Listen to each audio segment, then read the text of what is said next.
ఇది ఆసియా, ఇంకా ఆసియా ఖండం. ఆసియా ఖండానికి తూర్పు వైపున ఉన్నదాన్ని పసిఫిక్ సీ అంటాం.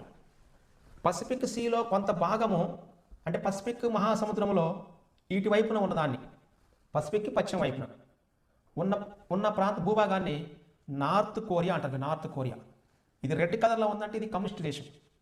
North Korea. నార్త్ కొరియా అంటే ఉత్తర కొరియా ఉత్తరం వైపున చైనా దేశాన్ని సరిహద్దుగా కలిగి ఉంటుంది.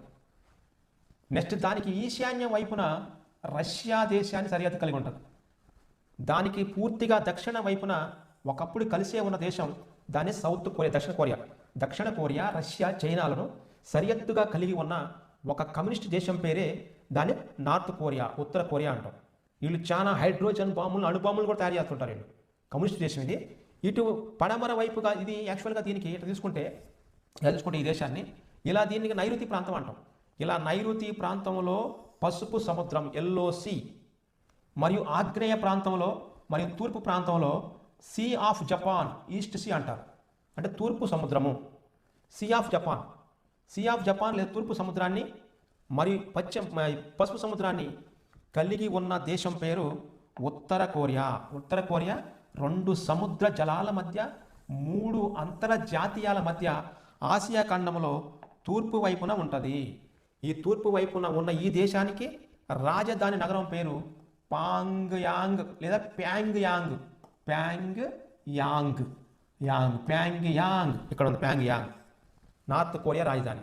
ఇది స్వాతంత్ర్యాన్ని పొందింది 1945 1945 ఆగస్టు 15.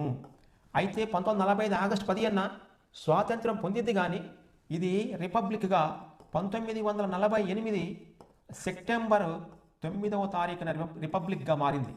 అంటే మన భారతదేశం కూడా 1947 1947 ఆగస్టు 15వ తారీఖునే, వీళ్ళు కూడా 15వ తారీఖునే. కాకపోతే ఇయర్ మనకంటే 2 ఇయర్స్ ముందు ఉంటారు. తర్వాత 1950 జనవరి 26వ తారీఖున మన రిపబ్లిక్గా అవతరించడం. వాళ్ళు 48 సెప్టెంబర్ 9 వాళ్ళ రిపబ్లిక్. అంటే స్వాతంత్రం పొందారు, రాజ్యాంగం రాసుకున్నారు, రెండిట్లు ఇచ్చింది. మళ్ళీ ఆయన సేమ్ మనది కూడా రిపబ్లిక్ అయింది, స్వాతంత్రం వచ్చింది. ఇక 2047 నాటికల్లా మన వికసిత భారత్ అంటే వీపీ అనేది తీసుకొచ్చిన మన భారతదేశం యొక్క విధానం, రూపకల్పన విధానం అది.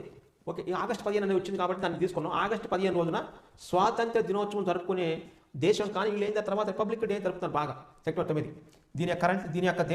ఈ దేశం యొక్క రాజధాని నగరం ప్యాంగ్యాంగ్. చాలాసార్లు లెక్కలు అడిగాడు. దీని కరెన్సీ, ఈ దేశం యొక్క కరెన్సీ జస్ట్ 1 అంటే 1 కరెన్సీ